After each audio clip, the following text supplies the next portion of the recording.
Hello class, welcome back बच्चों।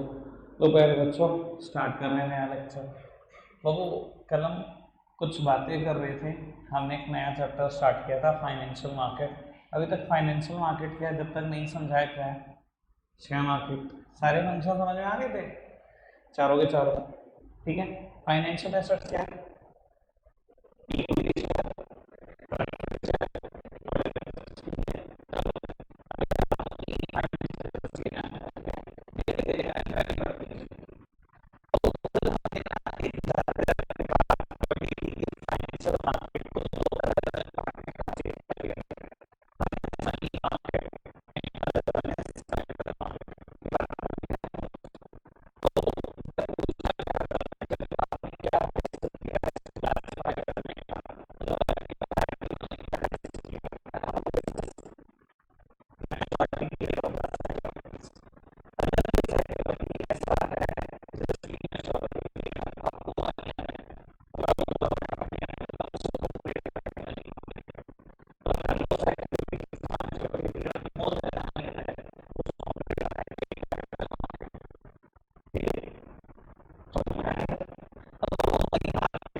चर्चा शुरू करते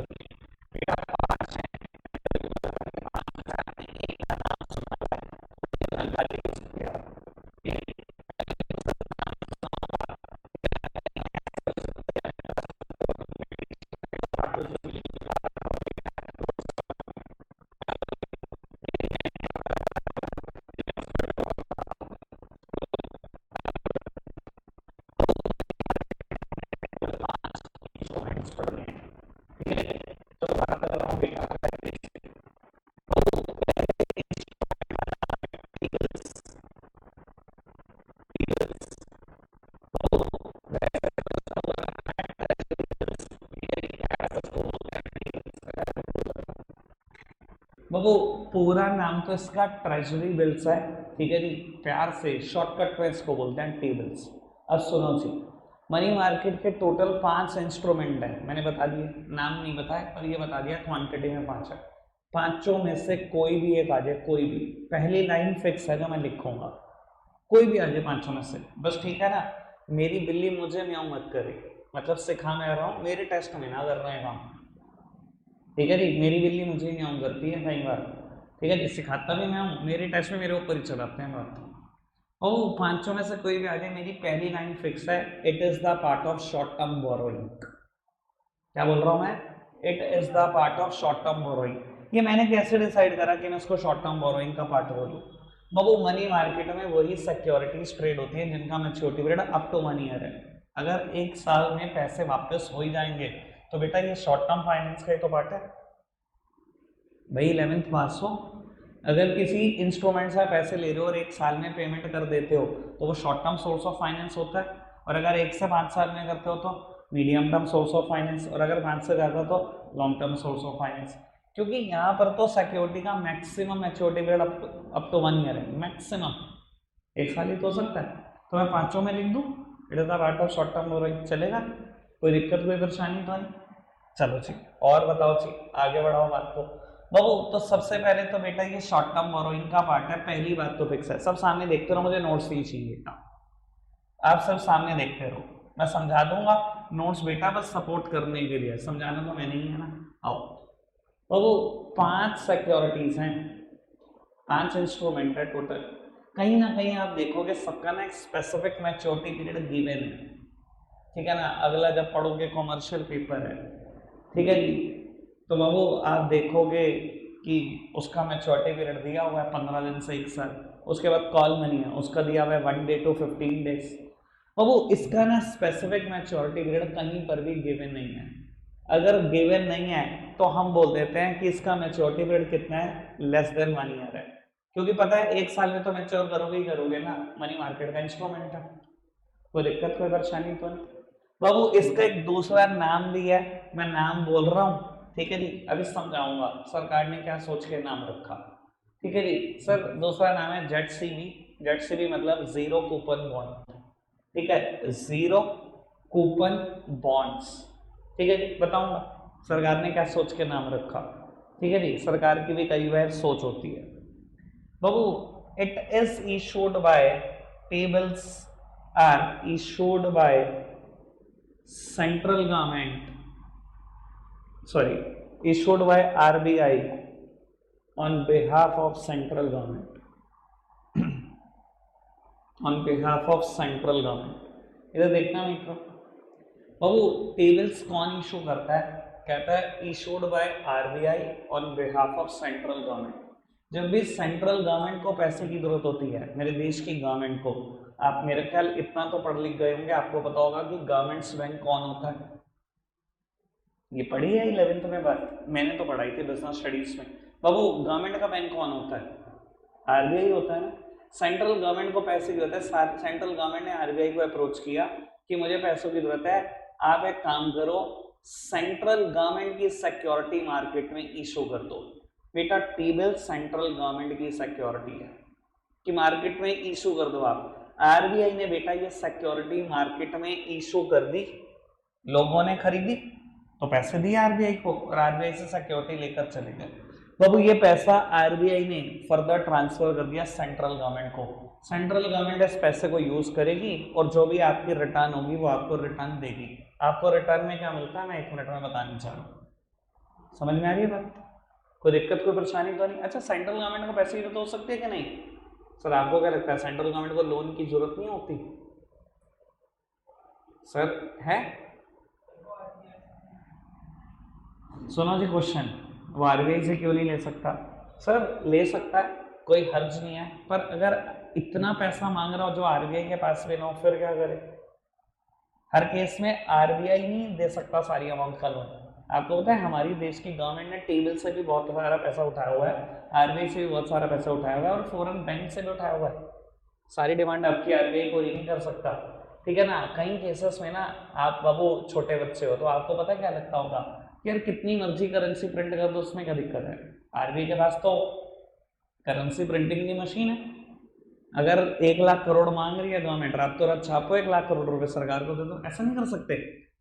ऐसे में एक है ये इकोनॉमिक्स का मुद्दा, अभी मैं पूछ लिया तो मैं बता देता हूँ, सर नहीं कर सकते। पता क्या होगा ऐसा कर लिया तो? अच्छा लगता नहीं 11th क्लास में तो बच्चों को भ्रम पैदा हो जाता है, आपको नहीं लग रहा कि इंडिया से अभी गरीबी खत्म कर दी जाए एक रात में? आरबीआई को वो नोट छापे पूरी रात, 15-15 लाख रुपए गरीबों को बुला के दिए जाए, अभी गरीबी उड़ा इंडिया से एक रात में गरीबी खत्म। यार विचार तो आता है यार, 11वीं 12वीं के बच्चों को आता है, मुझे तो आता था। आ रहा ना विचार? सर नहीं कर सकते। अगर बेटा हद से ज्यादा करेंसी अगर आरबीआई ने प्रिंट कर दी और सरकार ने वो पैसे खर्च दिए इकोनॉमी में जब भी पैसे हद से ज्यादा आते हैं ना इन्फ्लेशन आ जाता है। और उसका एक रीजन है, अगर सबके हाथ में 15 लाख रुपए आ जाएंगे ना कोई गरीबी नहीं रहेगी। पता क्या होगा? राइजेज इन प्राइसेस, और इतने ज्यादा होंगे कि आप पागल हो जाओगे। बांग्लादेश की गवर्नमेंट ने कर दिया था एक बार 1980s में, आप गूगल करना भी बैच खत्म होते भाई साहब 5 से 6 साल लगे इन्फ्लेशन खत्म करने में। 15-15 लाख रुपए आज सबको बांट दे सरकार। जूस वाला पता है क्या कहेगा? 50 का गिलास नहीं है 500 का है। गरीब तो है नहीं कोई देश में, मैं क्यों बांटू 50 का, 500 का है।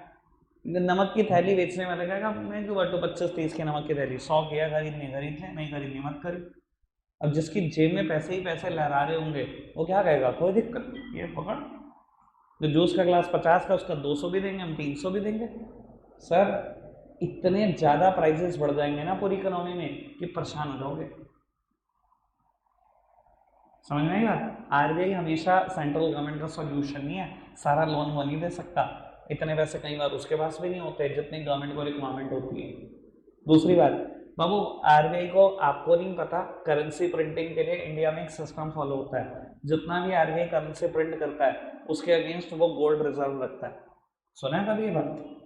इंडिया में 17 लाख करोड़ रुपए की करेंसी है, 17 लाख करोड़ रुपए का गोल्ड रिजर्व है आरबीआई के पास। जब भी गवर्नमेंट ऑफ इंडिया कहती है ना करेंसी प्रिंट करो, पहले उसे गोल्ड रिजर्व देने पड़ते हैं आरबीआई को, तब वो करेंसी प्रिंट करना स्टार्ट करता है। समझ में आएगा? ठीक है जी, इकोनॉमिक्स के मुद्दे करूंगा वहां पर बात जब आएगा, घबराओ नहीं, आएगा इसी साल रहेगा। चलो जी बाबू आगे बढ़ाऊं बात को। It is issued by RBI on behalf of central government. कोई दिक्कत कोई परेशानी तो नहीं? बाबू, it is issued at discount, it is issued at discount and redeemed at par.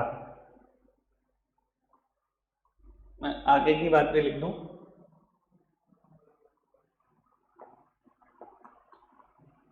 the difference between issue price and redemption price is called interest.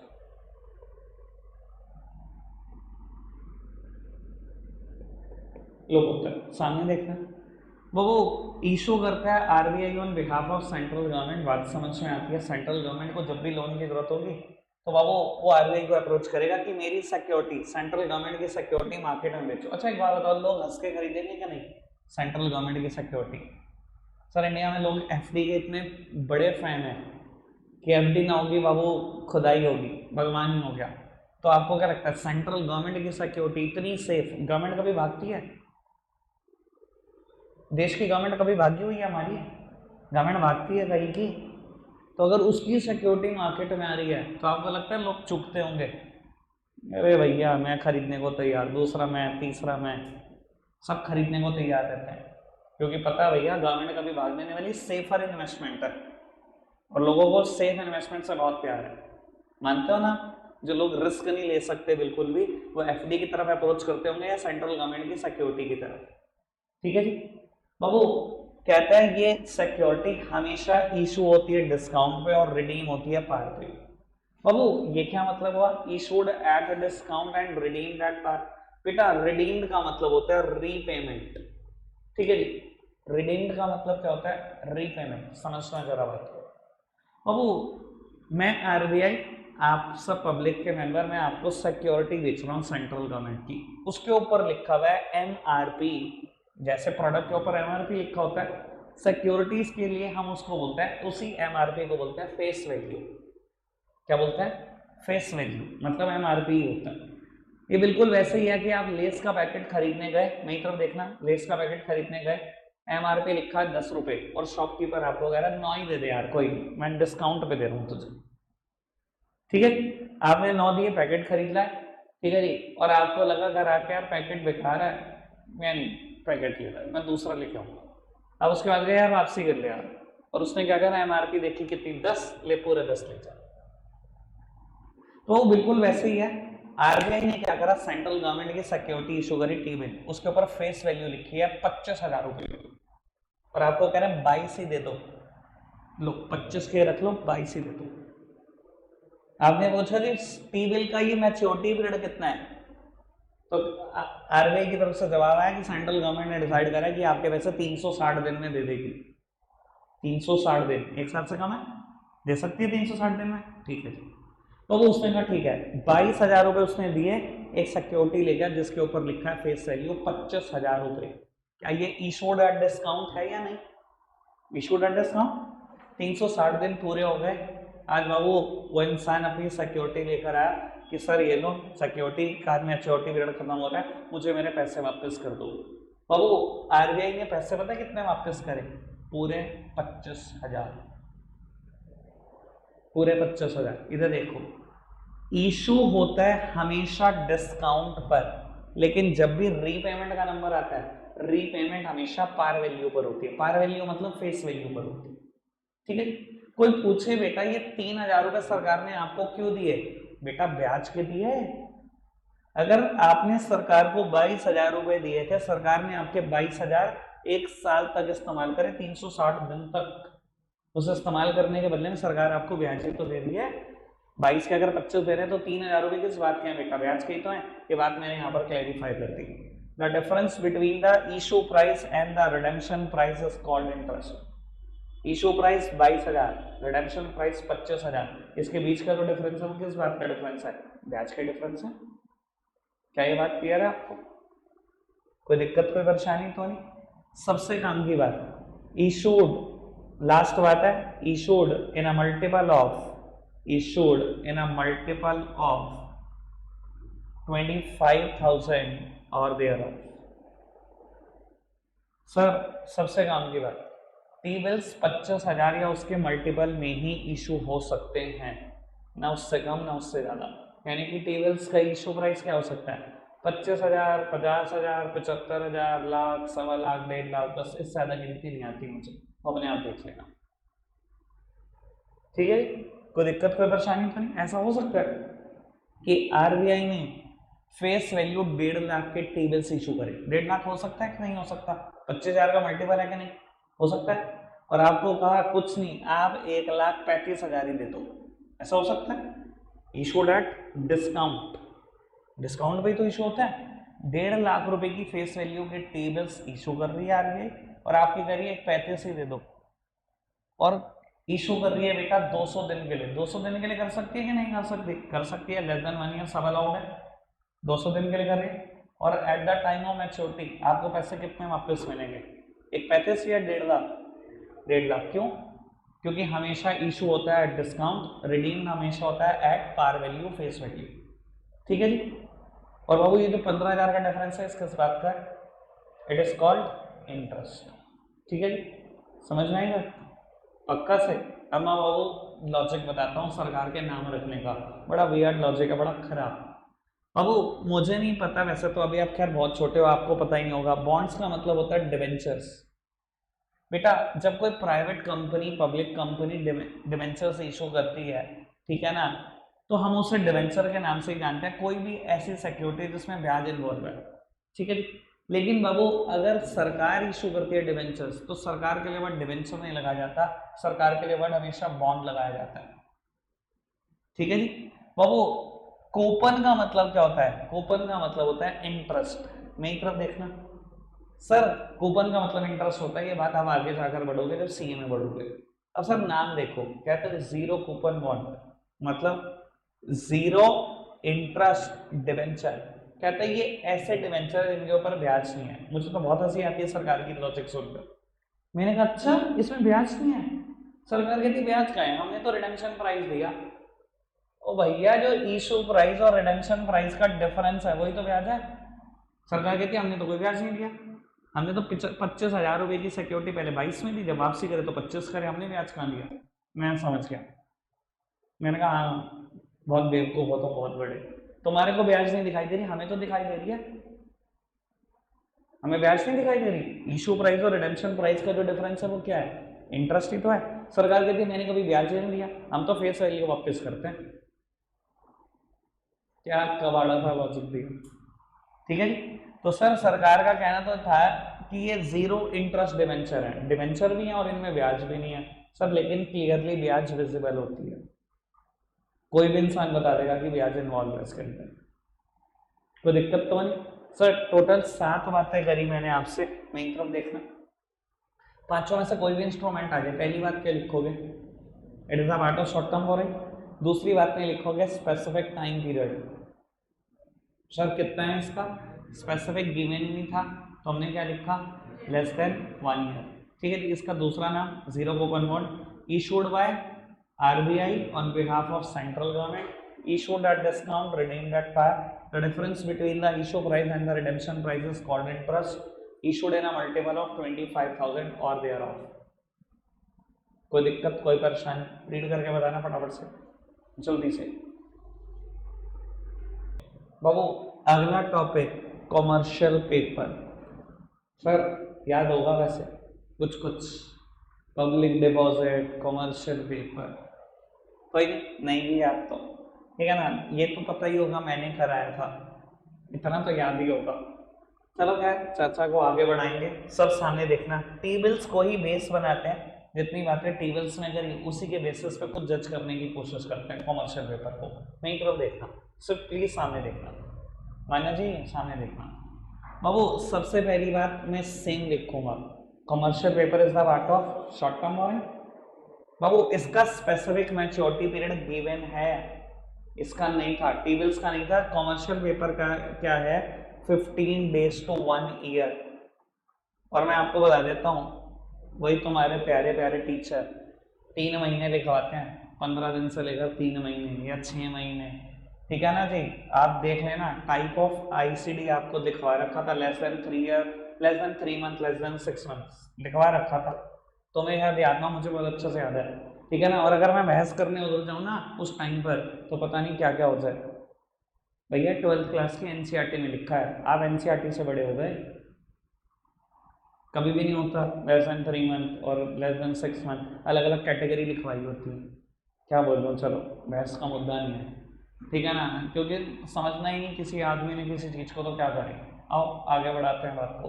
Sir क्या इसका भी दूसरा नाम होता है बाबू, इसको हम प्यार से बोलते हैं आईसीडी। आईसीडी मतलब इंटर कॉर्पोरेट डिपॉजिट्स। प्लीज मेरी तरफ देखना, जिनको आईसीडी का मतलब नहीं पता मैं क्लियर कर रहा हूँ। बाबू आईसीडी का मतलब है inter corporate deposits. Inter corporate मतलब corporate to corporate deposits. Issue करने वाली भी कॉर्पोरेट या कंपनी होगी और खरीदने वाली भी कॉर्पोरेट या कंपनी होगी। इंटर कॉर्पोरेट डिपॉजिट्स मतलब बेचेगा कौन, कंपनी। खरीद कौन सकता है, कंपनी। पब्लिक भी इन्वॉल्व नहीं है इसमें, जैसे टेबल्स को तो पब्लिक खरीदती है, इशू करता है आरबीआई, सेंट्रल गवर्नमेंट के भी आप पर। बाबू यहाँ ना तो पब्लिक की इन्वॉल्वमेंट है, ना आरबीआई की, और ना ही बेटा गवर्नमेंट की। यहाँ बेटा बेचने वाली भी कंपनी है और खरीदने वाली भी कंपनी। समझ में आती है बात? अभी तक मैंने जितनी भी बात बोली, आगे बढ़ाएं बात को। बाबू अब मैटर मैं यहाँ से चेंज कर रहा हूँ बिल्कुल, ठीक है जी। एक आधा मैटर यहाँ से और लूंगा, बाकी कुछ नहीं। सर हमेशा ध्यान रख लेना, कमर्शियल पेपर एक अनसिक्योर्ड इंस्ट्रूमेंट है। अनसिक्योर्ड मतलब जब कंपनी इसको इशू करती है तो कोई भी एसेट्स गिरवी नहीं रखती। कंपनी जब भी इसको इशू करती है कोई भी एसेट्स गिरवी नहीं रखती, क्योंकि बेटा ये अनसिक्योर्ड इंस्ट्रूमेंट है। हमेशा बिक किसका पाएगा, हमेशा उन कंपनियों का बिक पाएगा जो कंपनियां लार्ज हैं, जिनकी क्रेडिट वर्दीनेस बहुत हाई है, जिनकी मार्केट में इमेज है कि लोन हमेशा उतार देते हैं, सिर्फ उन्हीं कंपनी का बिक पाएगा।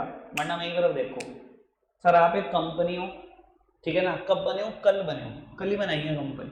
कंपनी का नाम है ABC, Harry Garry Nattho Garry company हो, कल ही बनाई कंपनी। और आपने सोचा मैं आज कॉमर्शियल पेपर इशू करती हूँ 10 करोड़ रुपए के, और हाँ बेचती हूँ किसी दूसरी कंपनी को जाकर, अभी बिक जाएंगे, अभी ला रही हूँ 5 करोड़। सर बिक जाएंगे?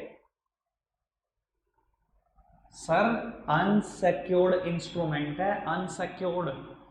सामने वाली कंपनी आपके ऊपर ट्रस्ट कैसे करेगी? आप कल बनी हुई कंपनी हो, आज आप कमर्शियल पेपर इशू कर रहे हो। सर अनसिक्योर्ड इंस्ट्रूमेंट में आपको पता है ना लोग कितना छानबीन करके इन्वेस्टमेंट करते हैं, उन्हें लगता है कंपनी ना भाग जाए, उन्हें लगता है कंपनी का बिजनेस मॉडल ही क्या है, कंपनी का सही क्या। कमर्शियल पेपर अनसिक्योर्ड इंस्ट्रूमेंट है, तो बिग सिर्फ उन्हीं कंपनी का पाएगा जो कंपनियां लार्ज हैं, जिनकी क्रेडिट वर्दीनेस बहुत हाई है, मार्केट में इमेज है कि लोन हमेशा उतारती हैं, कंपनी बहुत बड़ी है। अच्छा एक बात बताओ ईमानदारी से, आज HDFC bank commercial paper issue करे, बिकेगा या नहीं बिकेगा? सर कोई भी कंपनी दूसरी हंस के खरीद लेगी, इतनी बड़ा ब्रांड। आज एशियन पेंट इशू करे, बिकेगा क्या नहीं बिकेगा? 100% बिकेगा। डाबर इशू करे, बिकेगा क्या नहीं बिकेगा? सर इतने बड़े बड़े नाम इशू करेंगे कमर्शियल पेपर बिकेगा, लेकिन कोई भी छोटा ब्रांड इशू करेगा कमर्शियल पेपर नहीं बिकेगा। अनसिक्योर्ड चीज है भाई, नहीं बिकती। समझ में आ रही है बात? पक्का से? अभी तक मैंने जितनी बात बोली, सर काम की बात मैंने कहा था, यहाँ से एक आध बात उठाऊंगा। कमर्शियल पेपर हमेशा इशू होते हैं एट डिस्काउंट, रिडीम होते हैं एट पार, ये बात भी सही। कमर्शियल पेपर भी हमेशा डिस्काउंट पर इशू होते हैं और रिडीम होते हैं एट पार। और बेटा जो डिफरेंस है इशू प्राइस और रिडेम्पशन प्राइस का, वो इंटरेस्ट ही है। अभी तक बात समझ में आ रही है? आगे बढ़ाऊंगा आपको, चलो अब मेरी बात सुनना। सर कमर्शियल पेपर, ये बात समझ में आती है अनसिक्योर्ड इंस्ट्रूमेंट है, ये भी बात समझ में आती है क्योंकि अनसिक्योर्ड है तो लार्ज और क्रेडिट वर्दीनेस कंपनी जो होंगी उन्हीं का ही बिकेगा। समझ में आएगा? अच्छा एक बात बताओ, आप एक कंपनी लार्ज हो, बहुत बड़ी, बहुत बड़ा ब्रांड है और क्रेडिट वर्दी ब्रांड भी हो, हमेशा आज तक लोन उतारा है, और आप 100 करोड़ के कमर्शियल पेपर इशू करना चाहते हो, बिकेंगे? सर नहीं। देखो अनसिक्योर्ड अगर किसी आदमी ने चीज खरीदनी है ना, चलो मैं कहता हूँ आप बड़े भी ब्रांड हो, सर कमर्शियल पेपर की ना एक लिमिट है, हद है, अनसिक्योर्ड चीज है यार। कोई आदमी खरीद भी लेगा, कोई दूसरी कंपनी खरीद भी लेगी, कितना करोड़ का, 2 करोड़ का, 4 करोड़ का, 5 करोड़ का, मैक्सिमम समझ के दो 10-20 करोड़।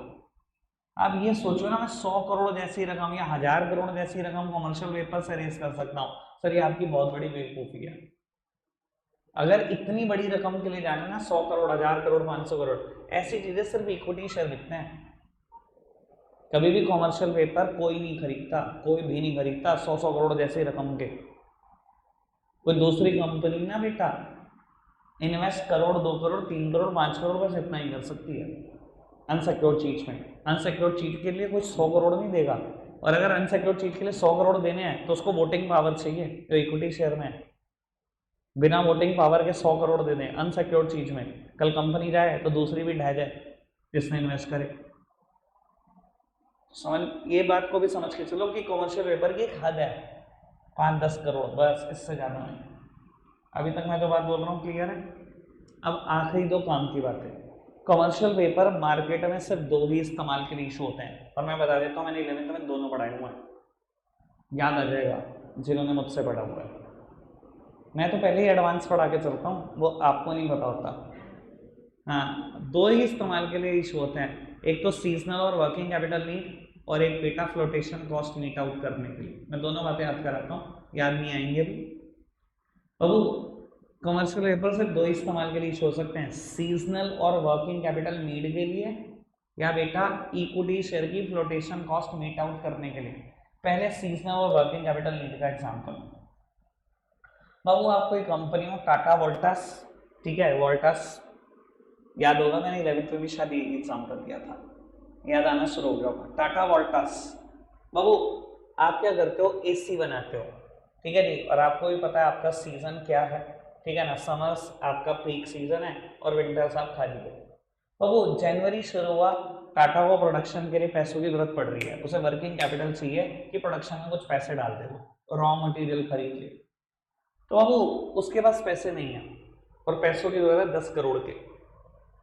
उसने क्या करा, अपने कॉमर्शियल पेपर इशू करे 12 करोड़ के, और कहा कोई भी कंपनी खरीद लो और मुझे 10 ही करोड़ दे दो, issued at discount.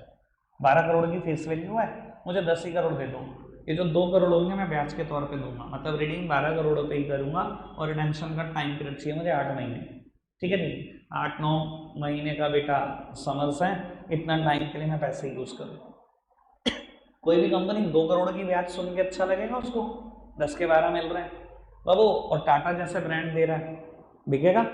Commercial paper बिक गए, किसी दूसरी कंपनी ने खरीद ली। उसने 10 करोड़ रुपए उठाए, मेरी तरफ देखना प्लीज, 10 करोड़ रुपए उठाए, प्रोडक्शन में कंट्रीब्यूट कर लिए, एसी बनाया, 3 महीने में बिक गया, उसका प्रोडक्शन साइकिल 3 ही महीने का, 3 महीने में एसी बिक गया, बन गया। फिर बनाया, फिर दूसरी बार बिक गया, तीसरी बार बनाया, तीसरी बार बिक गए, सारे पैसे मार्केट से आउट कर दिए। कितने पैसे कमाए पता है, 10 करोड़ गए। भाई मैन्युफैक्चरिंग कंपनी है, मैन्युफैक्चरिंग में ऑलमोस्ट उनका मार्जिन एसी में 20 से 30% है।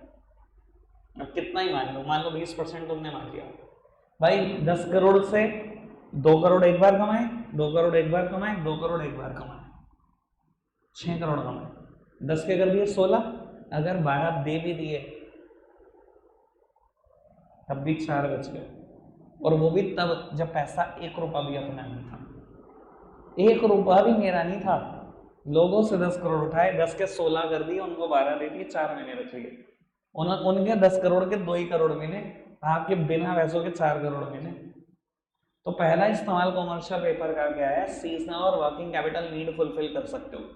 क्या दिखाई दे रहा है, मैंने वर्किंग कैपिटल नीड इससे ही फुलफिल करी, इसी पैसों से, ठीक है जी। दूसरा इस्तेमाल, to meet out the flotation cost of the equity share. सुनना काम की बात है बाबू, मान लो कंपनी को ना 100 करोड़ रुपए की जरूरत है, सब सामने देखना, 100 करोड़ की, क्या कमर्शियल पेपर 100 करोड़ दे सकते हैं? मैंने भी बताया कमर्शियल पेपर की हद है 10-12 करोड़, बस यार, इससे ज्यादा तो सोचो भी मत, चाहे आप जितनी बड़ी कंपनी हो, कोई नहीं खरीदेगा भाई, अनसिक्योर्ड इंस्ट्रूमेंट में कोई नहीं पैसे व्यर्थ करता इतना, ठीक है।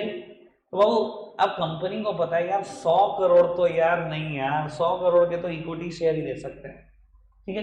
इन्होंने डिसाइड करा कि ये इक्विटी शेयर इशू करेंगे, पर आपको बता देता हूँ इक्विटी शेयर इशू करने में बहुत सारे खर्चे होते हैं, जिसको हम फ्लोटेशन कॉस्ट कहते हैं। 11th क्लास याद आया कुछ, फ्लोटेशन कॉस्ट क्या होती है? इधर देख लो, मैं बता देता हूँ, जिन्होंने मुझसे 11th नहीं पढ़ी, फ्लोटेशन कॉस्ट क्या होती है। बाबू पैसा लेने के लिए जो पैसा खर्च होता है उससे बोलते हैं फ्लोटेशन कॉस्ट। क्या बोल रहा हूँ, फ्लोटेशन कॉस्ट क्या है? पैसा लेने के लिए जो पैसा खर्च होता है उसको बोलते हैं फ्लोटेशन कॉस्ट। 11th क्लास में जब बिजनेस स्टडीज होती है बच्चे पता क्या कहते हैं, ये तो सेल्फ एक्सप्लेनेटरी सब्जेक्ट है, लर्निंग सब्जेक्ट है, पढ़ लेंगे, ऐसा बोलते हैं बच्चे। ठीक है जी, अगर आप मेरे पास पढ़े हो, आज शक्ल नहीं देख रहे हो आप कि फ्लोटेशन कॉस्ट क्या होती है, अगर मैं 12th में इतनी भारी भरकम टर्म का इस्तेमाल कर रहा हूँ। सर कभी तो अहमियत समझो कि क्या कराता हूँ मैं तुम्हें 11th में, तुम्हें नहीं लगता?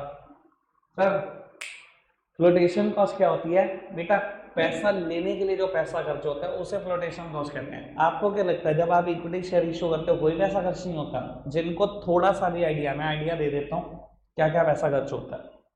बाबू कंपनी जब भी शेयर इशू करती है प्रोस्पेक्टस प्रिंट कराती है, शायद आपने कभी ऐसा नाम सुना, उसमें खर्चा होता है।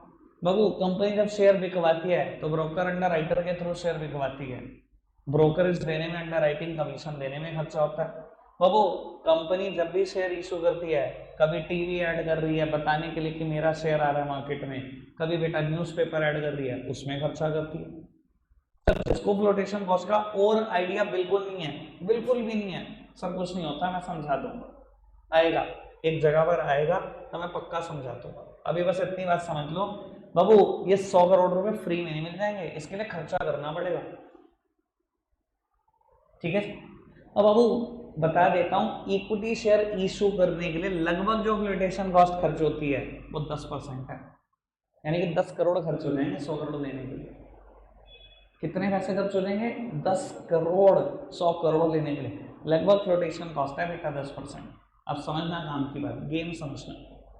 मेरी कंपनी 100 करोड़ की जरूरत है, एक पाई नहीं है, 100 करोड़ की जरूरत है। अब समझ में आया यार, 100 करोड़ तो इक्विटी शेयर ही दे सकते हैं, कंपनी डिसाइड करा इक्विटी शेयर इशू करते हैं।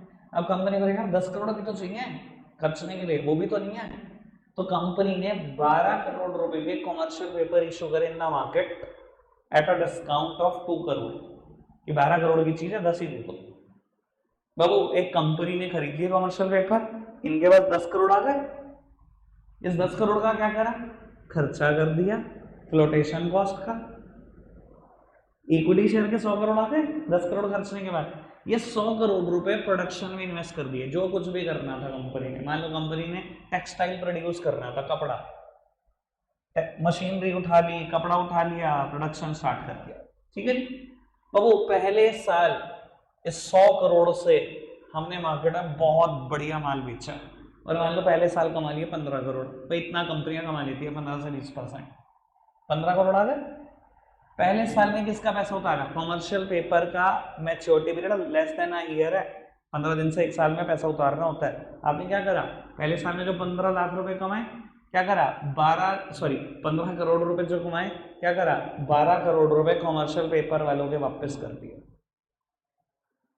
वापस कर दी, करने थे ना 12 करोड़ वापस, 3 करोड़ अभी बच गया ना। इक्विटी शेयर को कोई रिटर्न नहीं दे इस साल। क्या इक्विटी शेयर को डिविडेंड देना कंपलसरी होता है? 11th पढ़ी है, इक्विटी शेयर को डिविडेंड देना जरूरी नहीं होता। उनसे 100 करोड़ दिए पहले साल, कुछ नहीं दिया, कुछ नहीं कर सकते वो, उनको कुछ नहीं दिया, उनके पैसों से कमाए थे 15 करोड़, और वापसी किसका करा? कमर्शियल पेपर का, उनको कुछ नहीं दिया, अगले साल से कमाओ इक्विटी शेयर में बांटते रहो। ये समझ में आया कि मैंने कॉमर्शियल पेपर का इस्तेमाल किस लिए किया? To meet out the flotation cost of the equity share. Commercial paper के 10 करोड़ से मैंने फ्लोटेशन कॉस्ट ही तो मीट आउट करी, और जब भी कॉमर्शियल पेपर के पैसों से फ्लोटेशन कॉस्ट मीट आउट की जाती है, इसको बोलते हैं हम ब्रिज फाइनेंसिंग। उठाकर देख लेना 11th क्लास की बुक में लिखवाया होगा मैंने, इसको बोलते हैं बेटा ब्रिज फाइनेंसिंग। और मैं ये भी बता रहा हूँ, मैंने नोट्स में नाम नहीं लिखा हुआ, काम की बात कोई नहीं है नोट्स में, वो लिखोगे आप अपने हाथ से। क्लियर हुई? आ जाओ, बस मैं हल्का सा रिवाइज कर लूँ, उसके बाद वाइंड अप करते हैं। अब वो शॉर्ट टर्म बोरोइंग का माटा कमर्शियल पेपर 15 दिन से 1 साल।